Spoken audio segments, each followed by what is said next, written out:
খরচা হয়েছিল? প্রায় 1 লাখের মতো খরচা হয়েছিল। 1 লাখ খরচা করেছিলেন? আমি একটা জব করি, ওই জবে যত স্যালারি আমি ওতেই লাগিয়ে দিয়েছি। আমাদের প্রত্যেকের জীবনে কোনো না কোনো সেলিব্রিটি একদম সর্বোচ্চ প্রিয় তালিকায় থাকে। কারোর ভালো লাগে শাহরুখ খানকে, তো কারোর আমির খান, আবার কেউ ভালোবাসেন সলমান খানকে। নিজেদের প্রিয় সেলিব্রিটির জন্য পাগল হয়ে থাকেন তার ভক্তরা। তাকে একবার দেখার জন্য ছুটে যান বিভিন্ন জায়গায়। তবে ছোট থেকেই তার স্বপ্নের রাজকুমার সলমান খান। আর এই সলমান খানকে একবার সামনাসামনি দেখতে পাওয়ার জন্য এই তরুণী যা করলেন, শুনে অবাক হবেন আপনিও। পেশাগত কারণে কখনো কলকাতা, আবার কখনো বোলপুরের বাসিন্দা লিপি খান ছোট থেকেই সলমান খানের একজন বিরাট বড় ভক্ত। এমন কোনো সিনেমা নেই যেই সিনেমা সলমান খানের তিনি দেখেননি। বিভিন্ন সিনেমা হলে গিয়ে ফার্স্ট ডে ফার্স্ট শো দেখে এসেছেন তিনি। তবে সিনেমার পর্দায় দেখা আর সামনাসামনি দেখার মধ্যে একটা তো পার্থক্য রয়েছে। আর সেই কারণেই বোলপুর থেকে সোজা কলকাতা, আর কলকাতা থেকে সোজা গ্যালাক্সি অ্যাপার্টমেন্ট, বিজে রোড, বাসস্ট্যান্ড, বারান্দা, পশ্চিম মুম্বাই, মহারাষ্ট্র পৌঁছে গিয়েছিলেন এই তরুণী। আমি ওনার কাছে গিয়েছিলাম, মানে আমি মুম্বাই গিয়েছিলাম জুন মাসে 24 তারিখে। তো খুব কষ্ট করে আমি গিয়েছিলাম ওখানে।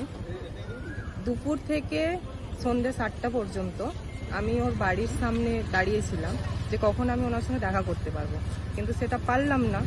খুব মানে রোদে দাঁড়িয়ে থেকে খুব কষ্ট হয়েছিল, সেটা পারলাম না। এই যে দুপুর থেকে সন্ধ্যা অব্দি যে বাড়ি রয়েছে, সেই বাড়ির নাম কি ছিল মনে আছে? গ্যালাক্সি অ্যাপার্টমেন্ট, ওই গ্যালাক্সি বান্দ্রা। বান্দ্রার গ্যালাক্সি অ্যাপার্টমেন্টে যখন দাঁড়িয়েছিলেন, ওখানকার দাঁড়ানোর যে অভিজ্ঞতা, ওখানকার ওনার বাড়ির নিরাপত্তারক্ষী কেউ কি কথা বলেছেন বা কেউ কিছু আপনাকে? হ্যাঁ, ওনার বাড়িতে যিনি মানে তখন অনেক পুলিশের গাড়ি ছিল ওখানে। সেই পুলিশের একজন আমার কাছে এসেছিলেন একটা কথা বলতে, যে আপনাকে আমি দুপুর থেকে এখন পর্যন্ত দেখছি, রাত 7টা পর্যন্ত, আপনি কেন এসেছেন ওখানে? গত বছর কড়া রোদ উপেক্ষা না করে জুন মাসের 24 তারিখ তিনি পৌঁছে গিয়েছিলেন মুম্বাইয়ের গ্যালাক্সি অ্যাপার্টমেন্টে। সেখানেই সকাল থেকে প্রায় সন্ধ্যা অবধি কড়া রোদের মধ্যে এক দৃষ্টে তাকিয়েছিলেন গ্যালাক্সি অ্যাপার্টমেন্টের দিকে। বারবার ভাবছিলেন এই হয়তো তার স্বপ্নের রাজকুমার বেরিয়ে আসবেন, আর তাকে একবার সামনাসামনি দেখতে পাবেন দু চোখ ভরে। বললাম যে আমি সলমান খানের সঙ্গে দেখা করতে এসেছি কলকাতা থেকে। তো এটা উনি বললেন যে আপনি ওনার জন্য এত দূর থেকে দেখা করতে এসেছেন, এটা ওনাকে বললো। উনি বললেন যে উনি এখন বাড়িতে নেই, যদি থাকতেন আমি অবশ্যই আপনার সঙ্গে দেখা করাতাম। শেষে ফ্যান কি সলমানের দেখা পেয়েছিল? না, আমি পাইনি, এবং আমি চেষ্টা করব আবার নেক্সট টাইম যাতে দেখা হয় আমার। আর এটাও আশা যে আমি যেন ওকে শান্তিনিকেতনে, এই রবীন্দ্র এখানে আমি দেখতে পাই, এই আশাটা আছে আমার, যাতে উনি এখানে আসুক, বা আমি নেক্সট টাইম আবার ট্রাই করবো যাওয়ার। আপনার নাম ও পরিচয়? আমার নাম লিপি খান।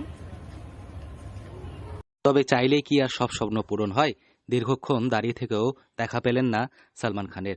বীরভূমের বোলপুরের বাসিন্দা লিপি খান বলেন, আগামী দিনে তিনি আবার যাবেন, আবার গিয়ে তিনি তার স্বপ্নের রাজকুমারকে দেখা করবেন। বীরভূম থেকে সৌভিক রায় রিপোর্ট, লোকাল 18 বাংলা।